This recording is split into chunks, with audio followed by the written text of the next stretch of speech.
본문 말씀은 예수님이 십자가에 달리기 전날에 제자들과 같이 마지막 만찬, 우리는 또 이걸 성만찬이라고 우리 부르는데 성만찬의 식사의 자리에서 있었던 일들 기록하고 있습니다.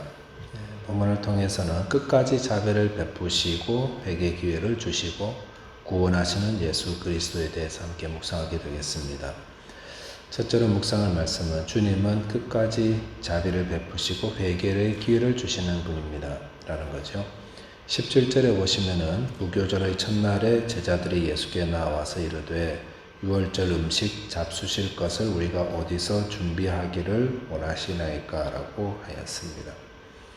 여기서 무교절이라는 그 이스라엘의 절기가 나오는데 무교절이라는 것은 아시는 것처럼 이스라엘이 출애굽하기 전날 하나님께서 급히 누룩이 들어가지 않은 떡을 준비해서 먹게 하신 것처럼 그날을 기억하면서 누룩 들어가지 않은 그러니까 누룩은 부풀게 이스트죠. 부풀게 하지 않는 아주 딱딱한 빵을 먹으면서 출애굽을 기념하는 일주일간의 절기를 의미하고 있습니다. 그래서 6월절 다음에 7일을 무교절이라고 부르는데 이 8일을 다 통틀어서 유교절 혹은 무교절 이렇게 부르고 있습니다.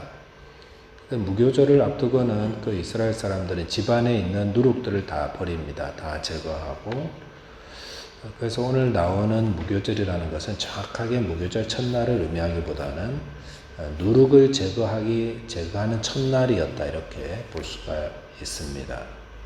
자, 그런데 말씀드린 것처럼 예루살렘 성 안에는 이 6월절 무교절을 지키려는 많은 사람들이 인근 각지에서 다 몰려들었기 때문에 그런 사람들도 먹고 자고 해야 될 거잖아요. 그러니까 방을 구하기라는 것이 정말 어려웠습니다. 그래서 제자들과 함께 예수님이 어떤 식사 자리 방을 빌린다는 게 너무 어려웠죠. 그래서 제자들이 예수님께 와서 물었던 겁니다. 그럴 때 18절에 보시면 예수님께서 이르시되 성한 아무에게 가서 이르되 선생님 말씀이 내 때가 가까이 왔으니 내 제자들과 함께 유월절을 내 집에서 지키겠다 하시더라 하라 하시니라고 했습니다. 주님께서 요한과 베드로에게 어떻게 유월절에 음식 먹을 집을 구할 수 있는지를 말씀해 주셨는데 두 사람이 예루살렘 성 안에 들어가면 아무개를 만나게 될 텐데 여기서 이름 밝히지 않은 게 아마 그 사람을 보호하기 위함이 아니었나 이렇게 또 보입니다. 그래서 아무개에게 가면은 그에게 다 이렇게 방이 이렇게 다 준비될 거다 이렇게 말씀하셨습니다.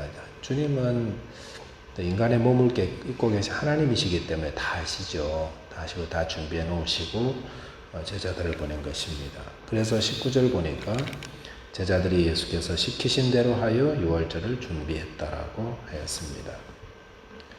마침내 예수님께서 제자들과 함께 유월절 식사의 자리를 앉게 되었습니다. 마지막 만찬의 자리에 앉게 되었다는 겁니다.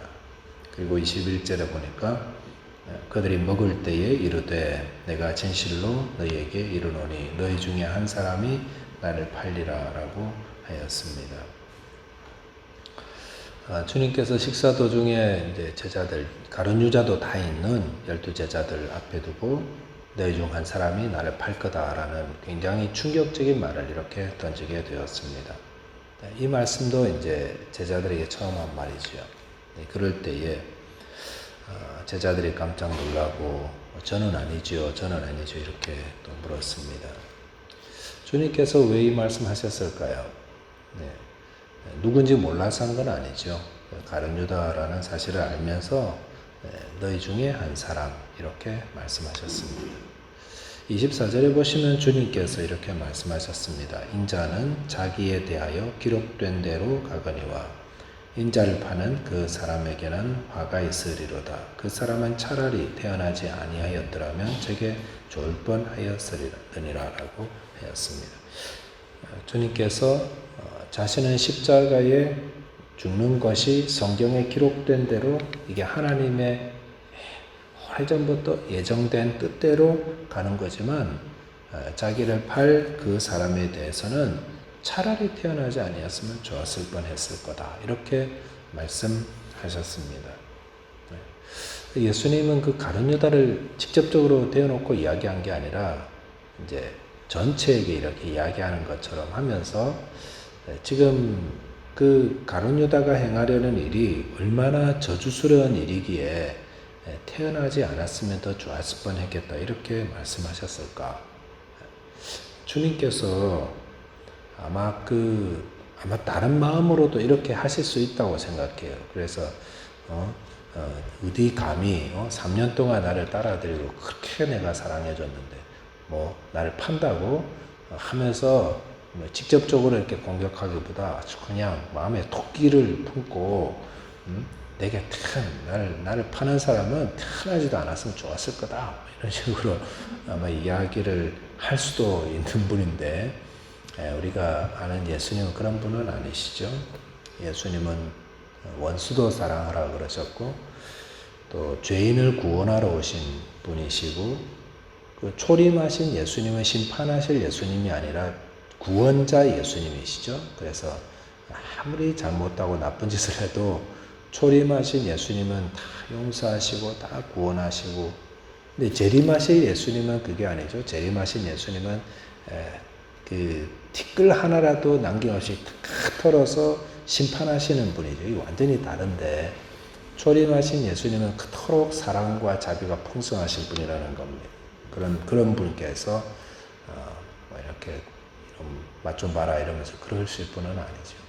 오히려 예수님이 그렇게 말씀하신 이유는 가룟 유다를 불쌍히 여기셔서 어떻게 하든지 이런 말로도 듣고도 좀 찔림을 받아가지고 마지막 순간이라도 좀 회개하고 돌아오기를 원하는 그런 마음, 그런 의도로 주님께서 이 말씀을 하셨다. 이것이 맞죠.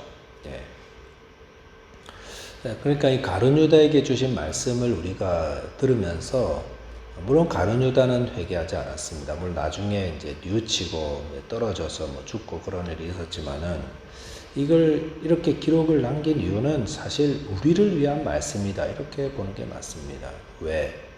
우리도 뭐 예수님을 팔아넘기는 그런 죄는 짓지 않았지만 성령께서 우리의 양심과 우리의 마음에 가책을 주시고 말씀을 깨닫게 해주시고 죄를 알게 해주셨을 때 이거 죄인데 이거 하면 안 되는 건데 내가 예수 믿는 사람으로서 이런 죄의 길을 따라가면 안 되는데 라는 그런 마음이 들었을 때에 주님께서 우리를 가책하실 때 즉시 그 자리에서 빨리 스톱하고 돌아서라 회개하라 라는 그런 말씀을 그런 의도로 우리에게 깨닫게 하시고 말씀하셨다는 것입니다. 그래서 이게 회개죠. 이게 회개죠. 이렇게 마음에 이렇게 이게 죄인데 라고 깨달았을 때에 그때 멈추고 계속 안 가고 마음을 그 죄악으로 이렇게 끌려가지 않고 돌아서서 차단해버리고 또 주님께 도움을 구해서 이렇게 돌아설 때에 그때가 바로 주님이 우리에게 바라시고 주님이 우리의 모습을 기쁘게 받으시는 회개가 되는 것입니다. 그래서 아무리 이렇게 큰 죄라 할지라도 주님께서 깨닫게 해주셨을 때 회개하면은 늦지 않습니다. 늦지 않고 주님께는 너무 늦은 때라는 것은 존재하지 않습니다. 그래서 우리가 이런 주님의 마음을 알아야 합니다.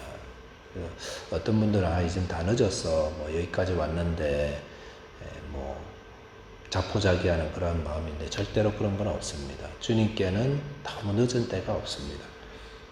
저와 여러분께서 이런 주님을 알아가는 게 그래서 중요한 거죠. 주님의 그 사랑과 주님의 그 자비는 너무 큰 거죠. 너무 크고 너무 오래 기다려 주시고 우리가 생각한 것 이상으로 우리를 사랑하시고 기다려 주시고 맞이해 주시는 분입니다. 이런 주님의 마음을 깨달아서 저와 여러분들이 다 죄인이니까 마음으로도 이렇게 죄 짓고 그럴 때에 금방 깨닫게 되면 그 죄를 발전시키시면 안 돼요. 거기서 스톱하시고 주님 이 죄악된 마음을 끊어달라고. 주님 회개합니다. 저를 새롭게 하여 달라고. 저를 거룩한 길로 의의 길로 가게 해달라고. 주의 성령께서 도와달라고 이렇게 기도하시고 회개하심으로 주님의 귀한 은혜 안에 살아가는 주의 백성들 되시기 바라겠습니다. 네, 두 번째는 예수님의 피는 언약의 피다라는 사실입니다. 26절에 보면은 그들이 먹을 때에 예수께서 떡을 가지사 축복하시고 떼어 제자들에게 주시며 이르시되 받아서 먹으라 이것은 내 몸이니라 하시고 라고 했습니다. 주님께서 이제 떡을 가지시고 이제 기도하셨겠죠. 축복하시면서 제자들에게 주시면서 받아 먹으라. 근데 그 다음 말씀이 중요하죠. 이것은 내 몸이다. 이렇게 말씀하셨습니다. 떡이 곧 주님의 몸이다. 그래서 이 말씀 가지고 많은 분들이 또 오해하지요. 그래서 성만찬 할 때 떡은 진짜 예수님의 살이 되는 거다. 이렇게 화채설이라고 그러죠. 그래서 몸으로 변했다라고 해가지고 떡 하나라도 버리면 안 돼요. 떡 버리면 큰일 날 줄 압니다. 어떻게 예수님의 살을 버리냐고 이렇게. 그래서 어떤 분이 그랬어요.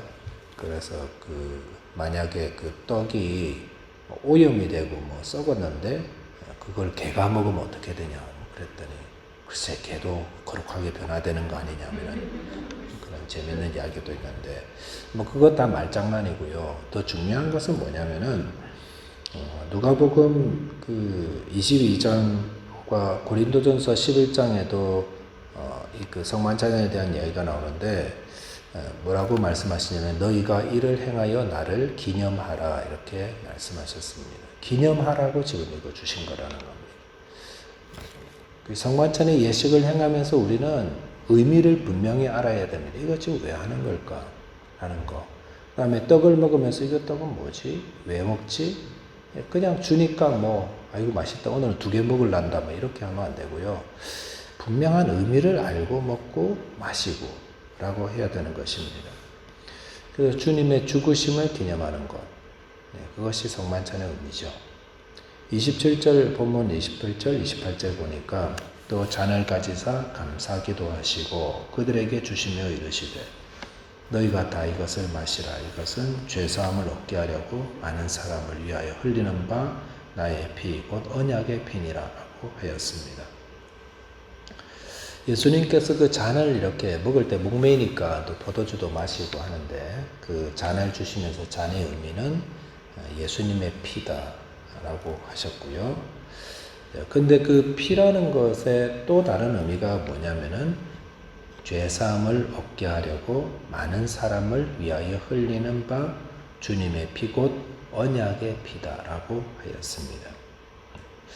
예수님의 피는 예수님이 십자가에서 흘리신 피는 자기를 위해서 흘리는 것도 아니고 남을 위해서 많은 사람을 위해서 흘리는 피라고 하였습니다. 그래서 성만찬의 포도주를 마실 때에 우리는 그것을 기억하면서 기념하면서 마셔야 한다는 것입니다. 우리가 하나님 앞에서 죄사함을 받는 것이 예수님이 피를 흘려주셨기 때문에 그분의 피 때문에 많은 사람 안에 나도 포함되니까 나도 내 죄가 사함받은 것입니다. 다시금 죄사함에 대한 이야기를 드리는데 우리는 어떻게 죄 씻음을 받는가? 우리 안에 있는 많은 죄들은 벌금을 낸다고 죄가 사함받는 거예요. 세상의 법은 그렇죠. 고속 스피드 하면은 벌금 내면은 죄가 사함받게 되는 것 같고 또 물건을 파괴하거나 사람을 다치게 해도 벌금 내거나 혹은 형을 살다 오거나 학대하는 거죠. 학대한다고 되는 것도 아니고 세상 방식으로 죄 사함받는 게 아니에요. 어떤 분들은 물로 손을 씻으면은, 비누로 씻으면은, 그럼 죄사함 받는 거냐? 그렇게도 생각해 그런 것도 아니고요. 하나님이 어떻게 죄를 씻어주시는가? 이게 제일 중요한 거예요. 하나님의 관점에서 죄 씻음 받는 게 뭐냐? 그것은, 하나님께서 피 흘림, 히브리서 9장 22절 말씀에 피 흘림이 없은 즉 죄사함도 없다. 이렇게 말씀을 하심으로 인해서 죄 사함에는 반드시 피가 흘려져야 된다. 피를 흘린다는 것은 뭐 손가락 빼가지고 피 흘리는 게 아니고 생명을 죽여야 되는 거다. 이렇게 말씀하십니다. 그래서 에베소서 1장 7절에서도 그의 피로 말미암아, 그의 피로, 예수님의 피죠. 예수님의 죽으심으로 말미암아 속량 곧 죄사함을 받았다. 이렇게 말씀하셔서 우리의 죄사함에는 반드시 누가 있어야 됩니까? 예수님의 십자가와 죽음이 있어야 된다는 것. 예수님이 죽었기 때문에 우리가 죄에 대해서 죽지 않고 죄사함을 얻고 생명을 이어가게 된 것입니다. 그 예수님의 피 흘림은 누구를 위한 피입니까? 나의 죄, 나의 죽음, 나의 형벌을 위한 죽음. 그래서 내가 은혜를 누리는 겁니다. 그래서 내가 죄사함을 받은 겁니다.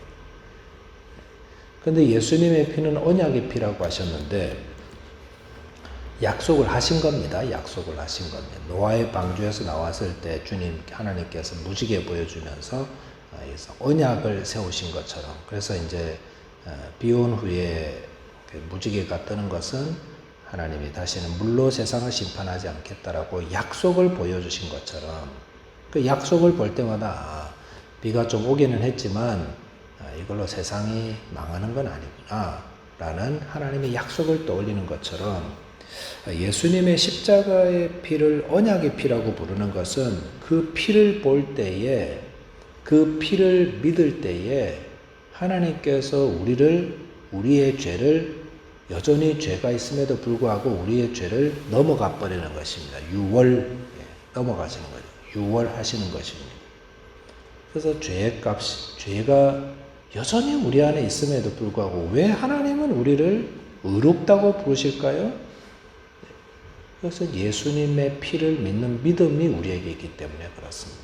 그래서 그 믿음을 보고 넘어가 버리시는 거죠. 그 죽음의 천사가 이렇게 넘어가 버리는. 그래서 그 언약의 피를 꼭 하나님이 언약을 세우셨어요. 그렇게 예수 그리스도의 피를 믿는 자마다 구원해 주신다. 오늘 이 말씀 좀 길어졌습니다만 예수님의 피는 언약의 피라는 사실 꼭 기억하시고, 또 혹성만찬 우리가 하게 될 때 꼭 그 말씀 기억하면서 은혜를 누리고 또 승리하게 되시기 바라겠습니다. 기도하겠습니다. 하나님 아버지 감사합니다. 우리 주 예수께서 십자가를 향해 가시는 말씀 묵상하게 하셔서 감사합니다. 또 저희들에게 주신 그 귀한 은혜가 언약이고, 또 예수의 피를 믿는 자들마다 그 약속대로 죄사함과 의롭다함을 주시는 귀한 말씀 기억하면서 오늘도 우리의 삶 가운데 하나님 앞에 의롭게 된 자로서 기뻐하고 감사하고 또 평화를 누리고 승리할 수 있는 저희 모든 성도 되게 하여 주옵소서. 호구리 안에 있는 죄가 있을 때마다 급히 돌아서서 회개하며 주의 자비를 구하는 저희 모두 되게 하여 주옵소서. 우리 주님 예수 그리스도 이름으로 기도하옵나이다. 아멘.